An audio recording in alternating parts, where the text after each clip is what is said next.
Okay, so hi everyone, how are you all? I hope आप लोग सब अच्छे हो. I'm good as well. And I am Nandini, your political science teacher. If you are new to this channel, don't forget to subscribe. All right. अब हम क्या कर चुके हैं? चैप्टर 1 कर चुके हैं, cold war era, end of bipolarity कर चुके हैं, ऑल्टरनेटिव सेंटर्स ऑफ पावर भी कर चुके हैं, कंटेम्प्रेरी साउथ एशिया भी कर चुके हैं. Now we are on the 5th chapter which is international organisation. अब इसका नाम क्या हो गया है?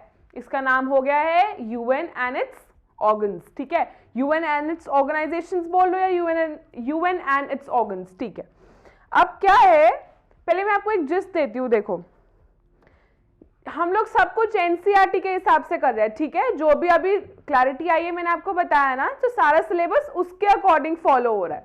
ठीक है, इंटरनेशनल ऑर्गेनाइजेशन या United nation and it's organs या ऑर्गेनाइजेशंस. ठीक है, अब यूएन है क्या, क्यों आया था, इंटरनेशनल ऑर्गेनाइजेशन बोलते किसको है, ये सब डाउट्स तो आपके दिमाग में होंगे ना. ठीक है, I am here to clarify. पहले ही देख लो, ये यूएन का सिंबल है. ठीक है, दीज आर ऑलिव लीव्स. ये सब ना ऑलिव लीव्स है. This represent peace. ये पीस एंड ट्रैंक्विलिटी, कामनेस के लिए यूज होते हैं. ठीक है, ठीक है. Why international organisation means what is international organisations, और ये क्यों इंपॉर्टेंट है ये भी आपको पता होना चाहिए. ठीक है, ऑल राइट. देखो यहाँ पे इंटरनेशनल ऑर्गेनाइजेशन, इंटर का मतलब पता है आपको क्या होता है? इंटर का मतलब होता है विच इज हैपनिंग, आपस में, जो आपस में हो रहा हो, which is happening amongst the group is called inter. ठीक है, so whatever is happening amongst is called inter. Hold on. ठीक है, थोड़ी क्लैरिटी देखते हैं हम क्या है. International organisation help the nations to cooperate. ये इंटरनेशनल ऑर्गेनाइजेशंस बने क्यों हैं? To cooperate on matters. कोई पीस लाना है या सिक्योरिटी लाना है, तो आपको क्या लगता है एक कंट्री से क्या पूरे वर्ल्ड में सिक्योरिटी आ सकती है? क्या पूरे पीस आ सकता है? एक कंट्री ला सकता है? डेफिनेटली नहीं. पीस और सिक्योरिटी लाने के लिए तो सब कंट्रीज को साथ में वर्क करना पड़ेगा ना, उनको एकजुट रहना पड़ेगा. तभी तो इंटरनेशनल ऑर्गेनाइजेशन नाम की चीज बनी कि सब लोग आपस में मिलकर काम करेंगे टुवर्ड्स पीस एंड सिक्योरिटी. देखो क्या होता है, अब एक इंस्टेंस लो. देखो, दो कंट्रीज हैं, उनके बीच में वॉर है. ये वॉर ना सिर्फ दो कंट्रीज के बीच में नहीं, और कंट्रीज भी पार्टिसिपेट करने लग जाती हैं, किसी ना किसी को फेवर करने लग जाती है.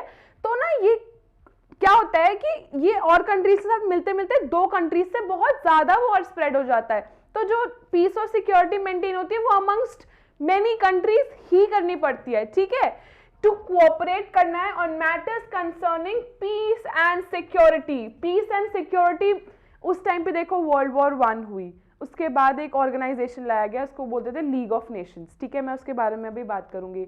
फिर क्या हुआ, चाहते थे वर्ल्ड वॉर 2 ना हो, बट 1939 में फिर वर्ल्ड वॉर 2 हुई. ठीक है, तो अब कंसोलिडेट हुई गई थी ये ऑर्गेनाइजेशन यूएन करके, यूनाइटेड नेशन, कि अब वर्ल्ड वॉर 3 ना हो. ठीक है, पीस एंड सिक्योरिटी रहे. वर्ल्ड वॉर जो हो रही थी, इतने देश तबाह हो रहे थे, इतनी ज्यादा पैसों का नुकसान हो रहा था, जान का नुकसान हो रहा था, ये सब रोकने के लिए तो बनाया गया था ना यूएन को. ठीक है, peace and security as well as they provide a platform to develop multilateral.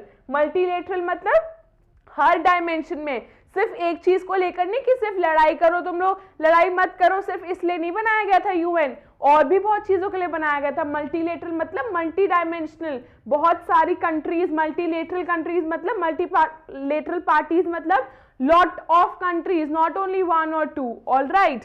Cooperation for seeking solutions to problems concerning humanity at large. इतने लोगों की जो डेथ हो रही थी, वॉज इट वर्थ इट?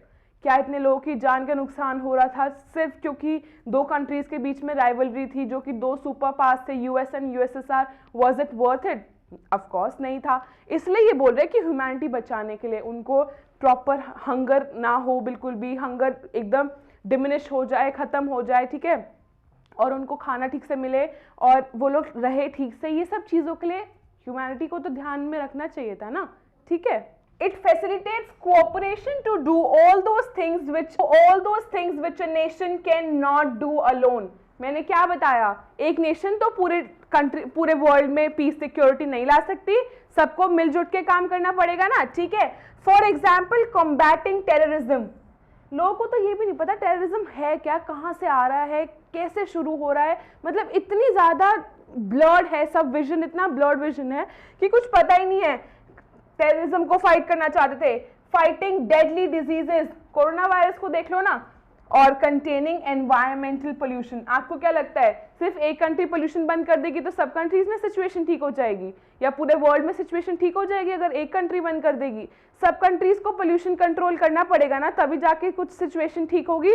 ठीक है, while discussing the functioning of various international organizations, ये इंटरनेशनल ऑर्गेनाइजेशन किसकी बात कर रहे हैं हम? यूएन की बात कर रहे हैं। It must be kept in mind that it is not a super state. Super state मतलब बताओ क्या होता है? सुपर स्टेट मतलब, इसका मतलब ये नहीं है कि ये सब कंट्रीज यूएन का पार्ट है तो यूएन इन कंट्रीज से ऊपर हो गया। बनाया तो इन कंट्रीज नहीं है तो इन कंट्रीज का ही, बट इन कंट्रीज को सबको अबाइड करना है यूएन से। ठीक है, ये सब फंडिंग वगैरह तो ये कंट्रीज ही करती हैं।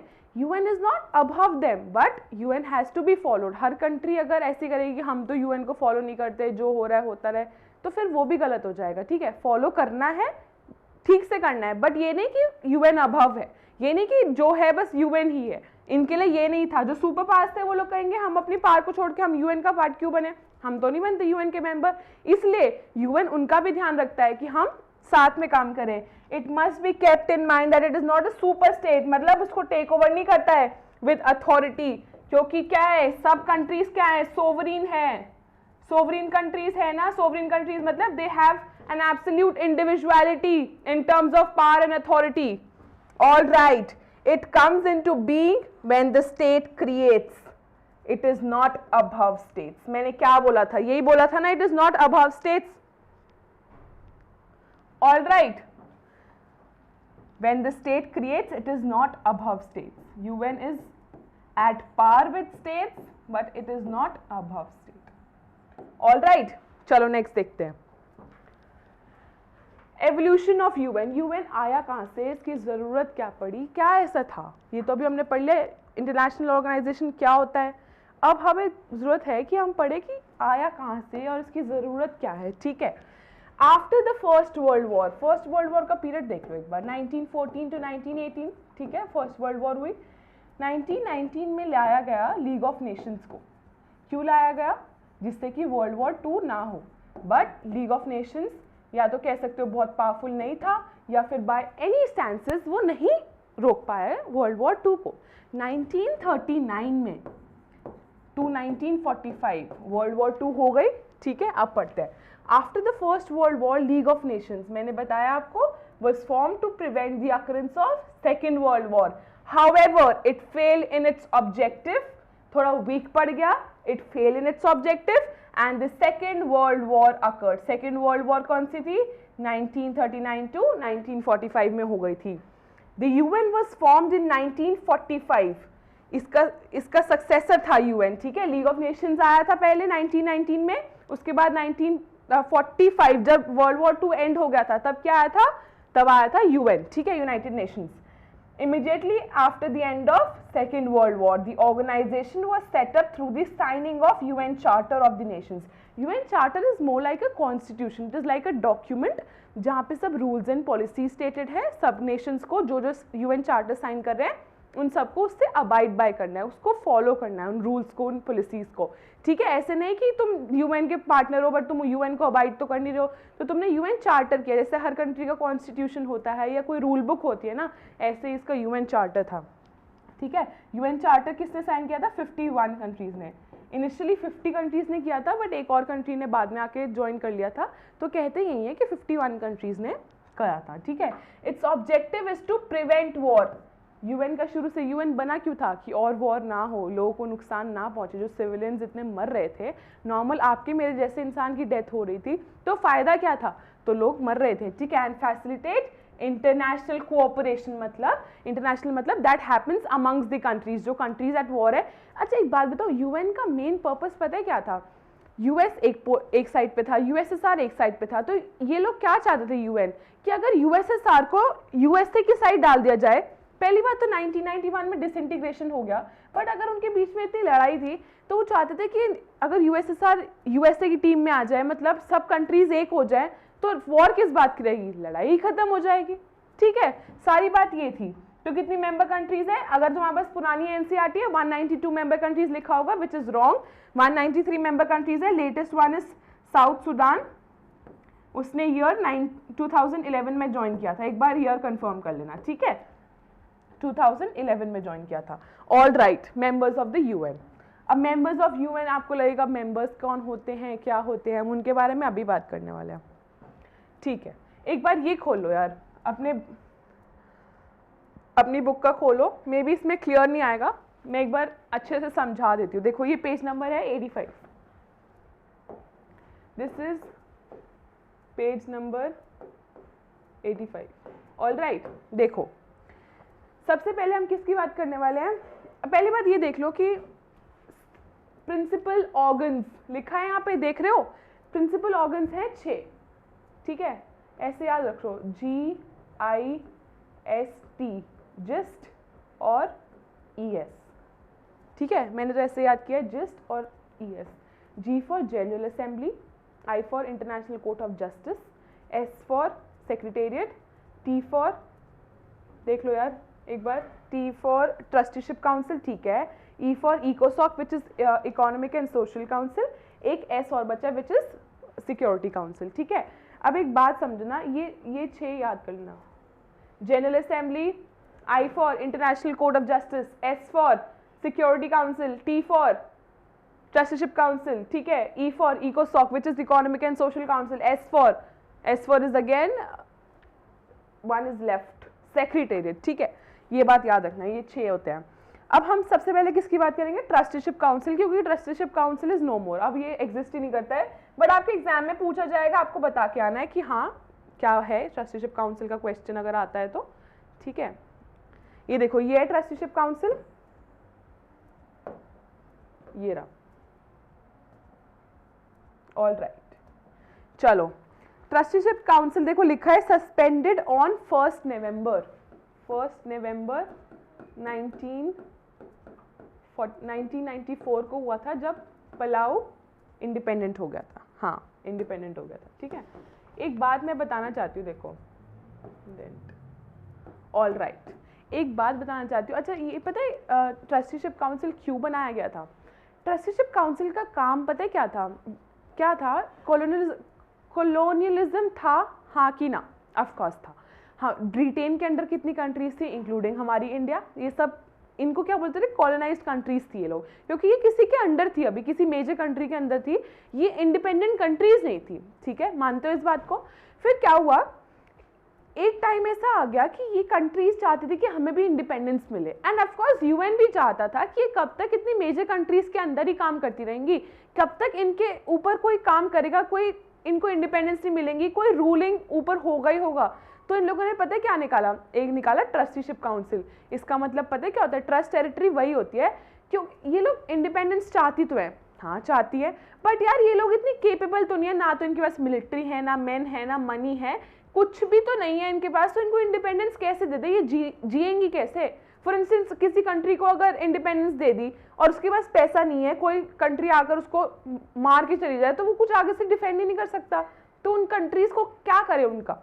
तो ट्रस्टीशिप काउंसिल उनको अपने अंडर रख लेती थी, ठीक है, और उसके मैन, उसकी मिलिट्री सबको ट्रेन करती थी कि अगर तुम्हारे ऊपर कोई सिचुएशन आ जाए, या फिर वेपन्स उसको प्रोवाइड करती थी, हर चीज़ उस कंट्री को देती थी, हंगर ना हो कोई भी, फूड शेल्टर सब प्रोवाइड करती थी कि अगर इस कंट्री को इंडिपेंडेंस मिले तो ऐसा ना हो कि ये मतलब रह ना पाए, ये इंडिविजुअली खड़ी ना हो पाए, ठीक है। तो क्या करती थी, गवर्न करती थी। अब इन कंट्रीज को गवर्नेंस की ज़रूरत तो थी ना, क्योंकि अगर ये लोग ऐसे इनको इंडिपेंडेंस दे दी जाएगी तो ये लोग तो फ़ायदा ही नहीं है, इससे अच्छा तो फिर कॉलोनियलिज्म मिल रहा है, बट ये गुलाम बन के रहते थे ना, आप समझ रहे हो। तो ट्रस्टीशिप काउंसिल इसलिए फॉर्म हुआ था, ठीक है। तो इसको ट्रस्ट टेरिटरी वही होती है जो अंडर सेल्फ गवर्नेंस ली जाती है, तो इसको ट्रस्टीशिप काउंसिल का मेन पर्पस है। ये देखो इसमें ही लिखा है सस्पेंडेड ऑन। ट्रस्टीशिप काउंसिल अब क्यों नहीं है, क्योंकि सब कंट्रीज को जो उसने अंडर सेल्फ गवर्नेंस ली थी, जिनको ट्रस्ट टेरिटरी माना था, वो सब खत्म हो गई, ठीक, ठीक है, with the independence of Palau the last UN trust territory. Trust territory मैंने आपको बता दिया क्या होता है, ठीक है। अब हम पढ़ते हैं जनरल असेंबली के बारे में, यहाँ पे ध्यान दो। पहली बात जो ये एरोज है ना, इसमें लिखा है कि ये किसको रिपोर्ट करता है। देखो इकोनॉमिक काउंसिल जनरल असेंबली को, सब लोग देखो जनरल असेंबली को, ये सिक्योरिटी काउंसिल को भी करता है, जनरल असेंबली को भी करता है, ये सिक्योरिटी काउंसिल करता है, सिक्योरिटी काउंसिल जनरल असेंबली को करता है। तो अब देखो मेन सबसे इंपॉर्टेंट आपको किसमें क्या लग रहा है, सबसे इंपॉर्टेंट इसमें क्या है, general assembly, end of course है, ठीक है। मैं बताती हूँ क्यों। तो अब क्या हुआ था, जनरल असेंबली क्यों फॉर्म हुई थी, इसमें देखो क्या लिखा है, इसके जो रिप्रेजेंटेटिव्स है ना, यूएन के कितने मेंबर्स है मैंने आपको बताया 193, ठीक है। ऐसे ही जनरल असेंबली के भी 193 मेंबर्स है, ठीक है। जनरल असेंबली के बारे में मैं बता रही थी, ये ना इंपॉर्टेंट इसलिए है क्योंकि हर कंट्री का इक्वल से है जनरल असेंबली पे, ठीक है।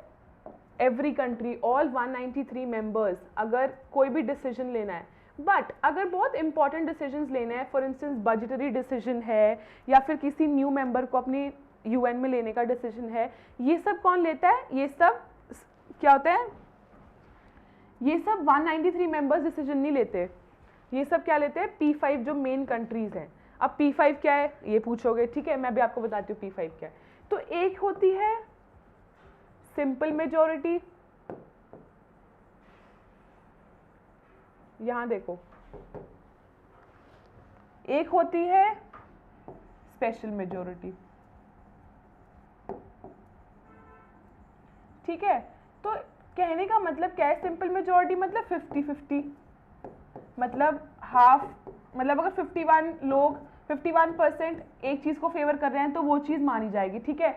बट ये डिसीजंस बाइंडिंग नहीं होते, जो नॉर्मल डिसीजंस होते हैं। फॉर इंस्टेंस यूएन ने कहा कोई चीज़ कही, फॉर इंस्टेंस, तो इंडिया ने उसको वोट किया नहीं किया, बट ये इंडिया के ऊपर बाइंडिंग नहीं है जब तक इंडिया अपना कोई लॉ नहीं बना लेता उस बात को लेकर, ठीक है। इंडिया में पार्लियामेंट में एक लॉ पास होना चाहिए उसको लेकर, तब वो बाइंडिंग होता है। बाइंडिंग मतलब लोग उसे फॉलो करते हैं, बट क्या होता है, कुछ स्पेशल डिसीजंस होते हैं वो स्पेशल मेजॉरिटी से माने जाते हैं। स्पेशल मेजॉरिटी क्या होती है, जब 2/3 लोग फेवर करते हैं, ठीक है। 2/3 इज ऑलवेज ग्रेटर देन 1/2, ठीक है। 50% से जो ज्यादा होता है 2/3, देयरफॉर स्पेशल मेजॉरिटी इसको बोलते हैं, एब्सोल्यूट मेजॉरिटी भी बोलते हैं इसको।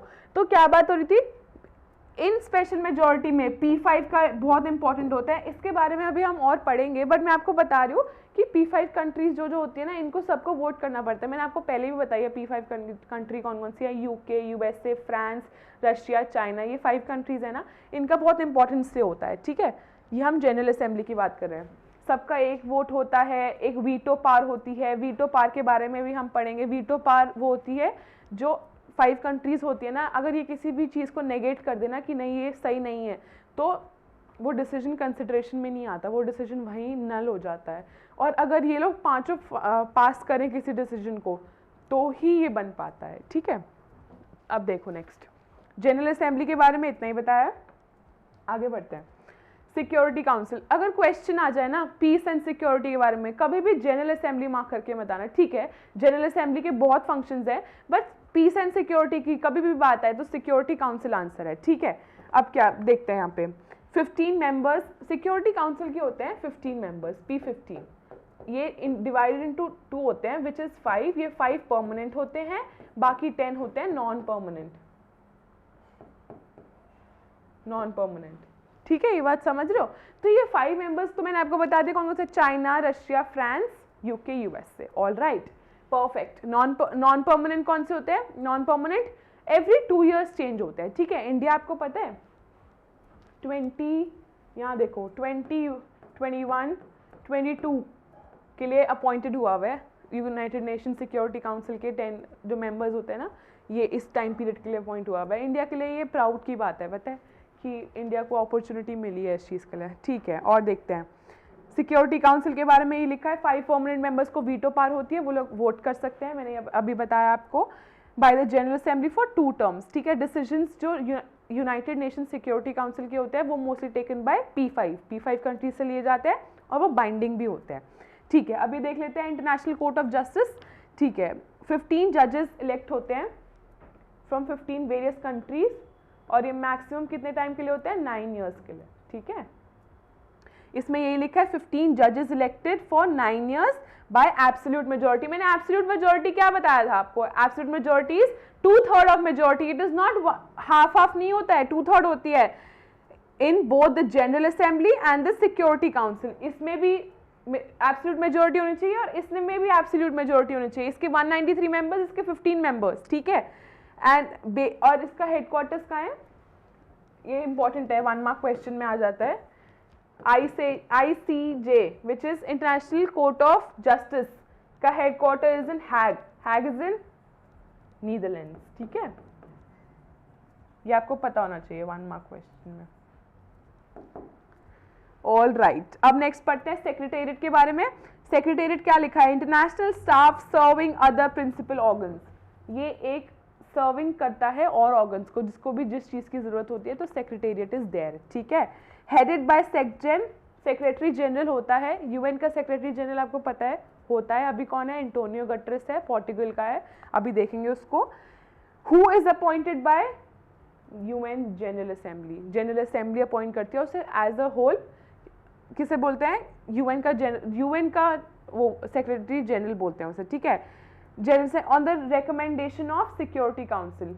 यूएन सेक्रेटेरिएट का काम होता है यूएन का वो करना, यूएन सेक्जेन का अपॉइंटमेंट करना, इसकी हेल्प से, with the help of this, मतलब इन दोनों की हेल्प से करना होता है, ठीक है। For a 5-year term. 5-year term होता है बट रिन्यूएबल होता है, मतलब दोबारा रिन्यू हो सकता है उसका टर्म, ठीक है। अब हमने क्या मिस कर दिया? हमने इकोसॉक मिस कर दिया, विच is economic and social council. Economic and social council की बात मैं ये बता रही थी कि 54 मेंबर्स होते हैं, तो इसके यहाँ देख लो 54 मेंबर्स होते हैं ज्योग्राफिकल बेसिस पे, मतलब कितने कहाँ रहते हैं लोग, कहाँ उनकी बाउंड्री है, ठीक है, और कितने वहाँ पे पॉपुलेशन कितनी है, इस हिसाब से 54 सीट्स होती हैं इकोसॉक की। 3 ओवरलैपिंग टर्म्स होते हैं। मैंने बताया ओवरलैपिंग टर्म्स मतलब पता है क्या होते हैं?